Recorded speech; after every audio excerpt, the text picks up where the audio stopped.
Boa noite. Vamos dar início ao nosso estudo da sexta-feira do livro O Pensamento de Emmanuel, intitulado Caridade e Pobreza.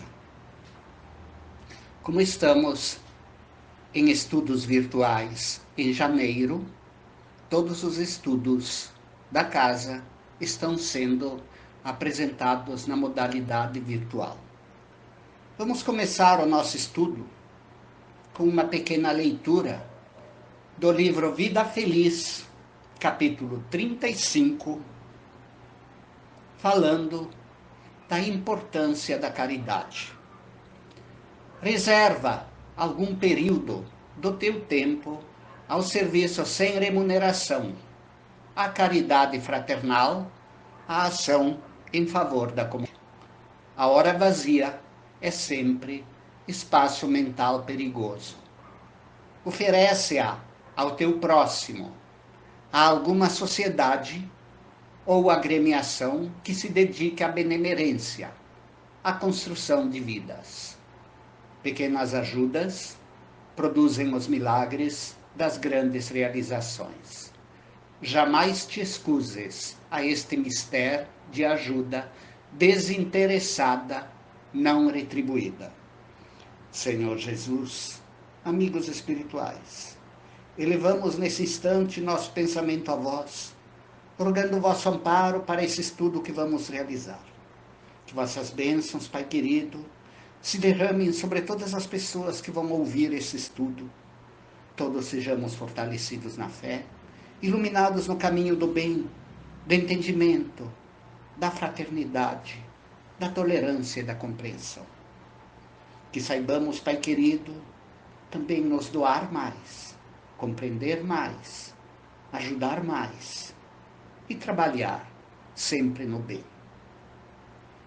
Fica conosco, Senhor, e em vosso nome, e dos irmãos espirituais do Grupo Espírita Alta de Souza, damos início ao estudo desta noite. Então, nosso tema vai ser Espiritismo e Pobreza, capítulo 6 do livro O Pensamento de Emmanuel. O texto será postado junto com a gravação logo abaixo. Esse livro, ele pega uma questão do Livro dos Espíritos e depois a desenvolve. Então, neste capítulo, ele pegou a questão 166 do Livro dos Espíritos, que diz: como pode a alma que não alcançou a perfeição durante a vida corpórea acabar de se depurar, sofrendo a prova de uma nova existência? E aí Emmanuel, tem um pensamento de Emmanuel também no início do capítulo, ele selecionou este pensamento de Emmanuel. Tendo nascido na palha, para doar-nos a glória da vida simples, expirou numa cruz pelo bem de todos, a fim de nos mostrar o trilho da eterna ressurreição. Já dá para ver que nesta frase, Emmanuel está se referindo a Jesus, que nasceu numa manjedoura, um lugar onde os animais comiam palha. E Jesus foi sempre desapegado dos bens materiais. Primeiro, na pré-adolescência, aos 12 anos, surpreendeu os doutores com sua sabedoria. Depois trabalhou com José na carpintaria, até, acredita-se, em torno dos 30 anos, quando Jesus saiu para pregar. Convidou discípulos para o auxiliarem nesse mistério, Pedro, Tiago, André, vários outros. E tudo muito bem descrito nos evangelhos e também muito bem descritos no livro Boa Nova. Depois foi condenado, foi preterido a Barrabás, porque Pilatos queria libertar Jesus, porque não via culpa, via que era encrenca lá dos sacerdotes, que queriam condenar Jesus, porque ele se dizia filho de Deus. E provavelmente porque dias antes Jesus tinha reclamado dos vendilhões do templo. Aí eles armaram uma arapuca e queriam condenar Jesus. Aí Pilatos escolheu o pior criminoso, como era hábito soltar um prisioneiro na Páscoa.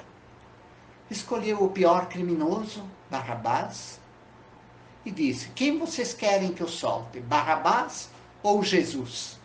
No início, alguns do povo disseram Jesus, mas os agitadores, pagos pelos sacerdotes, ficaram agitando e gritando Barrabás. O pessoal do povo, com medo, pessoas que queriam que Jesus fosse solto, com medo, ou calaram a boca ou passaram a gritar Barrabás. E o resultado é que conhecemos. Jesus foi condenado, expirou numa cruz, e depois de 3 dias provou que a vida continua. Mas o objetivo do nosso estudo é espiritismo e pobreza. E a questão que está sendo desenvolvida é uma questão que mostra que precisamos de muitas existências para evoluir. Aí eu fico pensando aqui, o dia que a humanidade estiver consciente da reencarnação, como o mundo será melhor, como haverá menos desonestidades. Porque o dia que a humanidade estiver consciente da reencarnação, que entre os hindus é conhecida a roda dos nascimentos, né? As pessoas saberão que na próxima vida encontrarão o que tiverem plantado nesta vida.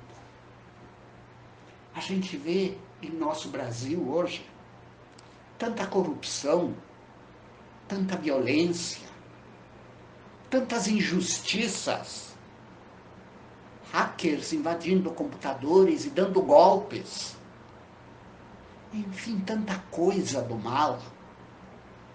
Se formos procurar, tenho certeza que a grande maioria deles ou é materialista, ou acha que morreu, acabou, ou segue alguma religião que acha que basta se confessar e está tudo perdoado. Basta dizer que aceitou Jesus e está tudo perdoado. Pensemos nisso. Pensemos na importância do conceito da reencarnação para a humanidade. Só o saber que a encarnação existe, que a reencarnação existe, e que nas próximas vidas encontraremos os frutos do que semearmos hoje, enquanto a sociedade mudaria.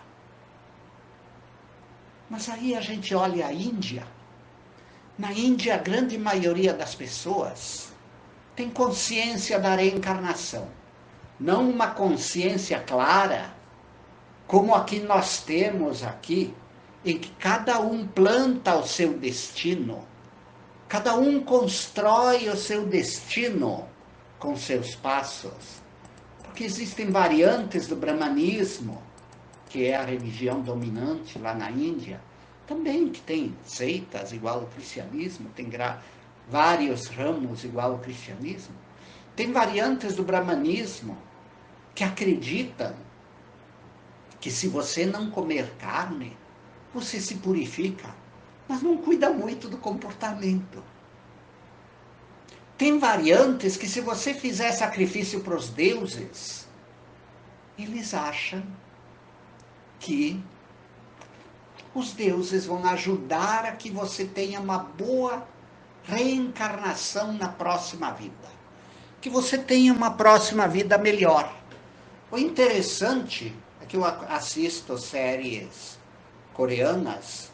Em séries coreanas eles exploram muitos assuntos espirituais.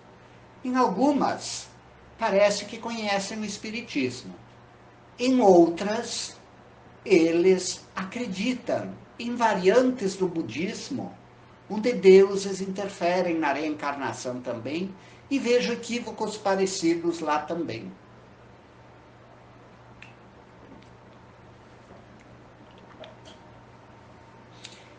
Mas uma coisa que dá para dizer que é diferente na Índia que no Brasil: menos corrupção, menos violência, aliás, muito menos. Injustiças sociais, infelizmente as existem, sim. Herança colonial, ignorância, mas há muito menos corrupção e menos violência. E se pesquisarmos sobre os corruptos na Índia, iremos ver que são, a grande maioria, segue religiões não reencarnacionistas ou são materialistas, não seguem religião nenhuma. A grande maioria dos violentos seguem religiões não reencarnacionistas ou são materialistas, porque infelizmente, em parte por causa de certas doutrinações, o materialismo se espalhou pelo mundo igual uma praga a adoecer a mente das novas gerações, propagando o consumismo desenfreado, propagando doutrinas estranhas e vendendo a imagem do aqui e agora para o consumismo e para propósitos estranhos. Consumismo de consumo, o consumo desenfreado. E junto com o materialismo veio a corrupção desenfreada, a violência e um agravamento das injustiças sociais. É por isso que Kardec, com infinita sabedoria, diz que um dos principais papéis do espiritismo é combater o materialismo, porque o materialismo é a razão de muitos dos males que assolam a nossa sociedade. E um dos males é as injustiças sociais. E uma das consequências das injustiças sociais é a pobreza, a miséria. Infelizmente, hoje em dia, aqui no Brasil, quando circulamos pelas ruas, observamos um assustador aumento da mendicância. Eu, quando vou ao centro, no mínimo encontro 3 mendigos pedindo esmolas, sem contar os que estão quietos no seu canto.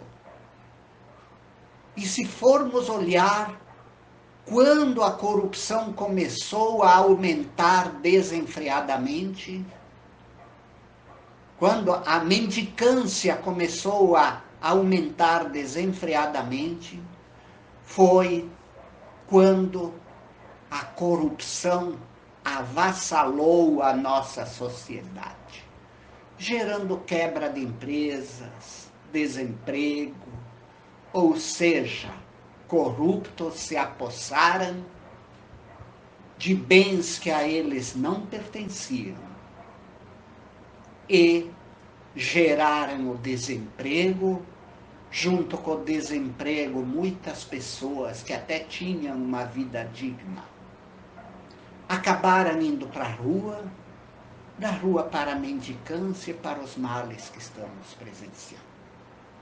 Mas Fiz esta introdução para mostrar os males de não se conhecer a reencarnação e a lei de causa e efeito. Portanto, convido todos às suas conversas, onde surgir oportunidade, mostrar a importância da reencarnação e da consciência da continuidade da vida. Sim, porque para a gente reencarnar é porque existe uma outra vida além desta. Um belo dia, Deus vai me chamar para o mundo espiritual.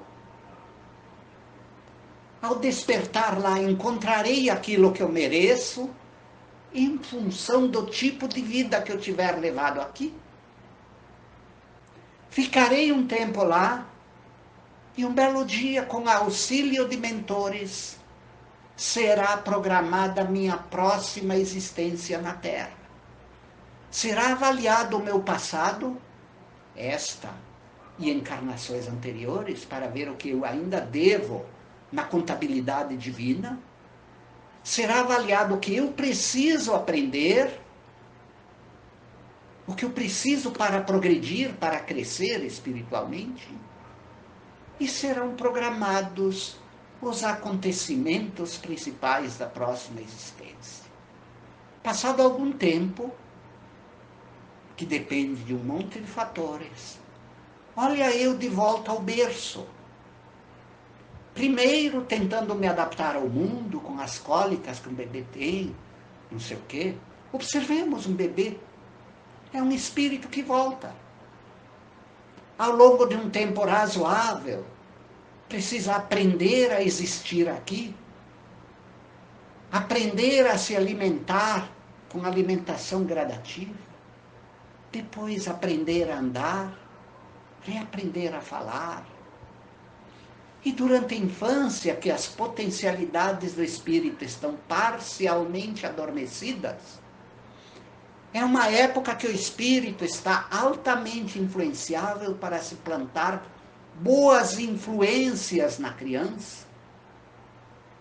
Na adolescência, o espírito desperta para todas as suas potencialidades. É por isso que muitos chamam a adolescência de fase da aborrecência. Ele se descobre como ele realmente é, até onde ele realmente chegou com os esforços evolutivos em encarnações anteriores. E aí, se os pais não sabem lidar com isso, surge o conflito. Recomendo a quem for pai e mãe que me ouve a consultar um livro de Divaldo Franco chamado Sexo e Consciência. Existem muitos ensinos valiosos para os pais, para os jovens, enfim, para todo espírita que deseja entender este assunto relevante. Fica a sugestão de lerem para poder passar informações valiosíssimas para seus filhos e prepará-los para a vida. Mas, falando em reencarnação, foi planejada a minha próxima existência. E muitos de nós, quando na espiritualidade, descobrimos que precisamos passar pela prova da pobreza ou pela prova da riqueza. As duas provas são desafiadoras. Uma porque faltam recursos e depende do nível de pobreza. Porque existe o pobre que se luta pelo trabalho, encontra um trabalho digno, mesmo que de salário limitado, e lutando bravamente, consegue viver. Chico Xavier, por exemplo, ele foi pobre. Ele foi de família pobre. Vale a pena ler a vida dele. Ainda criança, ele trabalhou num bar. Depois, a espiritualidade permitiu que ele conseguisse um emprego público para poder desempenhar a sua função da mediunidade, mas o salário era pequenininho. E ainda assim, ele ajudava outros pobres.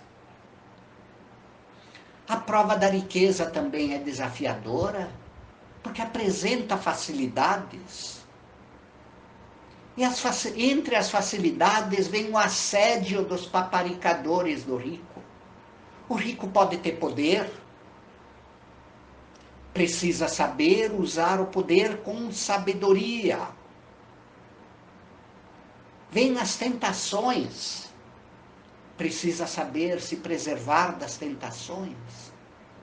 Tem que saber administrar os 5 talentos que recebeu, igual ao administrador dos 5 talentos da parábola, distribuindo com justiça, pagando salários justos às pessoas que o irão servir, seja em sua casa, seja em suas empresas.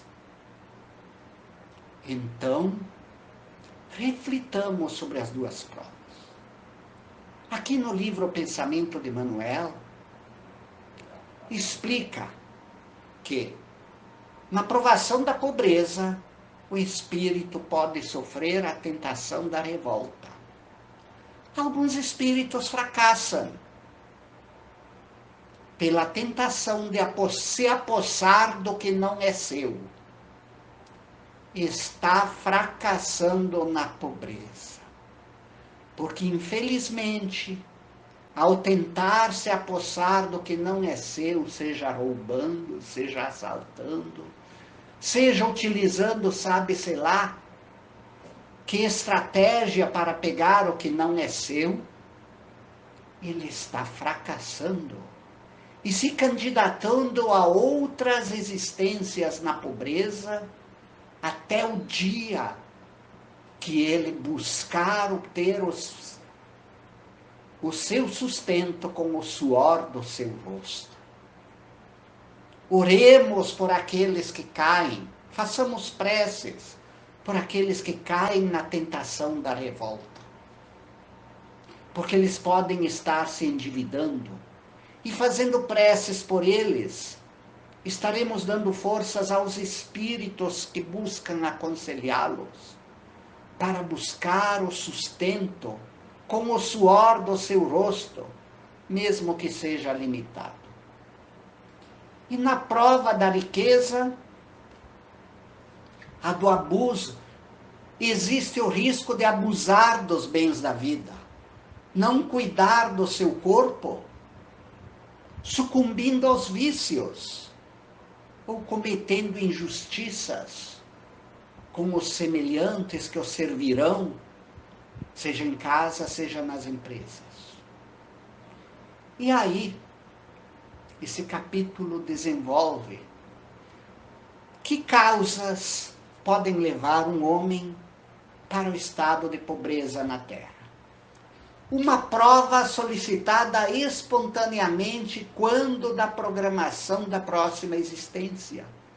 O espírito se conscientizou que precisa passar por esta experiência para adquirir determinados valores espirituais.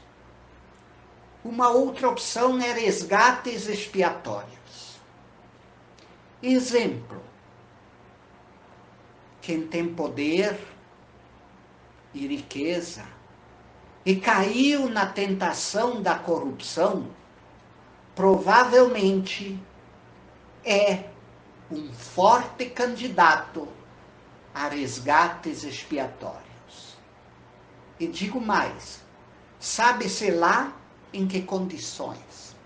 Raul Teixeira conta que uma determinada ocasião estava numa grande cidade, ele não diz qual, indo para um restaurante com amigos, quando passou por uma mendiga em estado lamentável de sujeira, comendo lixo, restos de comida no lixo. Ele ficou chocado, mas estava junto com pessoas e foi para o restaurante com o desejo de almoçar, meio estragado pelo quadro que viu. Ao sentar no restaurante, o espírito guia dele se apresentou e disse para ele: esta mulher que você está vendo, na avenida tal, foi o político tal, que mesmo nome da avenida, que foi um grande corrupto da história brasileira. Ao chegar no plano espiritual, após muito sofrer em regiões umbralinas, pediu para reencarnar na condição que ele merecesse. E aí está passando, e era um homem, e agora era mulher, está passando por esta prova, ainda tem muito do orgulho do político daquela época, mas se sente atraída para esta rua, que tem o nome, esta avenida que tem o nome que ele foi. E se você tentasse dar uma esmola para ela, dentro do orgulho dela, ela não aceitaria. Portanto, permitamos que ela viva a experiência que ela precisa vivenciar. Tem também a pobreza resultante do próprio livre-arbítrio após a reencarnação. A pessoa reencarna, classe média, ou até classe alta, mas ao chegar aqui, se deixa contaminar pelos males do mundo atual, se torna um consumista desenfreado.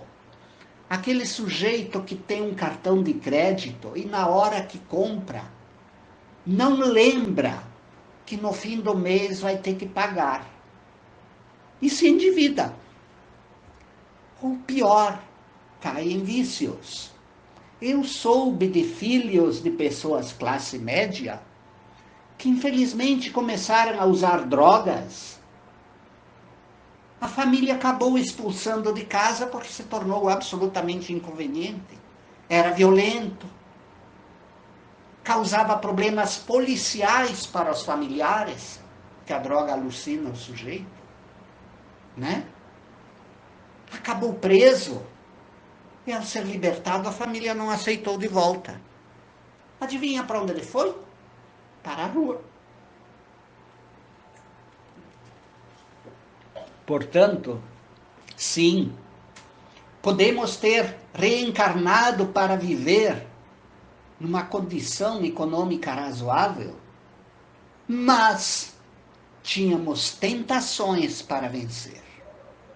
A tentação do vício, a tentação do consumismo desenfreado, a tentação de se deixar seduzir pelas facilidades e ilusões da sociedade atual, e o espírito naufraga fragorosamente. Eu soube porção de anos atrás, um médico em Copacabana era mendigo. Por quê? Quando o médico, trabalhando em hospital público e tendo consultório, se viciou naqueles produtos que os médicos usam para tratar de pacientes. Acho que era alguma droga anestésica, alguma coisa assim. Foi se viciando, começou a cometer erros na profissão, porque estava sob o efeito de drogas, perdeu o certificado de médico, a tentação do vício era maior do que a força de vontade, virou mendigo. Tu via claramente aquele sujeito, né, que parecia ter tido um passado decente, mendigo, sujo, né?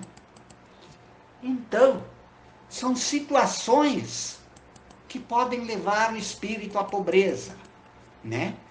Então, o livre-arbítrio pode ter levado o espírito à pobreza, mesmo sem ter precedentes espirituais ou causas ligadas ao pretérito. É a tal causa atual das aflições, a invigilância no uso dos recursos que a vida lhe proporcionou. A preguiça, a irresponsabilidade, o desapreço aos bens da natureza, né? A imprudência, né?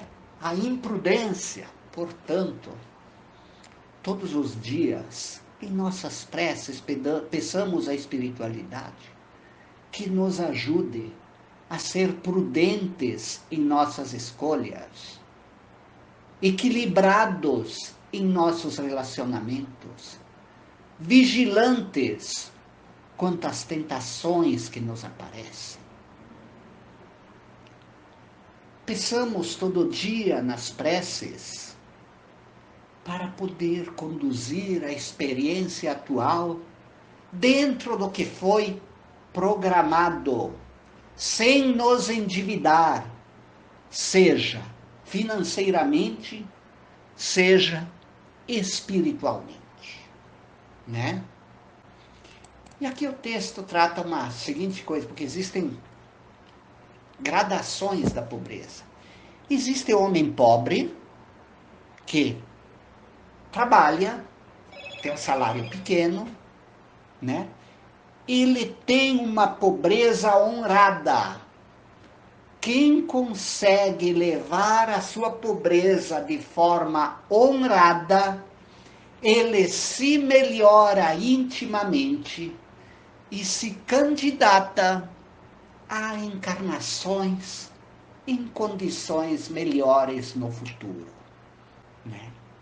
Já quem pede a riqueza vai ter que prestar contas dentro daquela lei. A quem muito foi dado, muito será pedido. Relembrando a parábola dos talentos de Jesus, né? E aqui ele mostra, na pobreza, quem se esforça para viver de forma digna e honrada, trabalhando duro, sem medo do trabalho, conquista valores espirituais inapreciáveis. E se fortalece na fé, passa a crescer mais ainda. É por isso que Jesus, Emmanuel falou de Jesus, né? Tendo nascido na palha para doar-nos a glória da vida simples, expirou numa cruz pelo bem de todos, a fim de mostrar-nos o trilho da eterna ressurreição. Portanto, a pobreza, quando é suportada de forma resignada, oferece resultados muito bons em termos evolutivos. Porém, quando suportada sob revolta, pode nos trazer débitos que podem nos complicar mais perante a contabilidade divina. Portanto, encerrando este estudo, gostaria de convidar todos a refletir sobre a importância da reencarnação no papel da evolução do espírito. Todos já tivemos encarnações que fomos ricos, encarnações que fomos pobres, encarnações que fomos miseráveis. Agora estamos tendo uma encarnação abençoada, em que temos a bênção do conhecimento da doutrina espírita. Vivamos, portanto, dentro do que estamos aprendendo na doutrina espírita. Conversemos com nossos pares sobre as verdades que a doutrina espírita nos traz, sobre a importância de se conscientizarem da justiça divina que em outras vidas nos dá a justa recompensa ou expiação dos créditos ou débitos que tivermos juntado nesta encarnação. Não nos revoltemos, não fiquemos revoltados por quem está errando. Façamos preces por ele, para que ele, estando aqui encarnado, é porque ainda há tempo de mudar. Eles despertem para a responsabilidade espiritual de suas vidas. Se conscientizem da lei de causa e efeito. E despertem para a importância de mudar sua rota daqui para frente. E nós também façamos uma meditação diária para avaliar nossos acertos e erros, seja na condução de nossa vida, seja no relacionamento com os semelhantes. E nesta meditação, façamos propósitos de melhoria íntima. Obrigado. Vamos fazer uma prece de encerramento. Senhor Jesus, Pai querido, vos agradecemos pela oportunidade de apresentar este estudo. Vos rogamos, Pai querido, por todas as pessoas que nos ouvirem, que ouvirem esse estudo, sejam abençoadas, fortalecidas na fé e iluminadas no caminho do bem. Vos pedimos, Pai querido, também pelas pessoas cujos nomes estão nas caixinhas de irradiação lá do Grupo Espírita Alta de Souza. Sejam visitadas pela espiritualidade, intuídas no caminho do bem, auxiliadas a suportar resignadamente o que precisem suportar e a encontrar caminhos prudentes e equilibrados para aquilo que tenham condições de mudar. Que tenham forças para mudar para melhor o que pode ser mudado e resignação para aceitar o que tem que ser aceitado. Assim sendo, Mestre querido, em vosso nome, de Alta de Souza e da equipe espiritual do Grupo Espírita Alta de Souza, encerramos este estudo. Assim seja.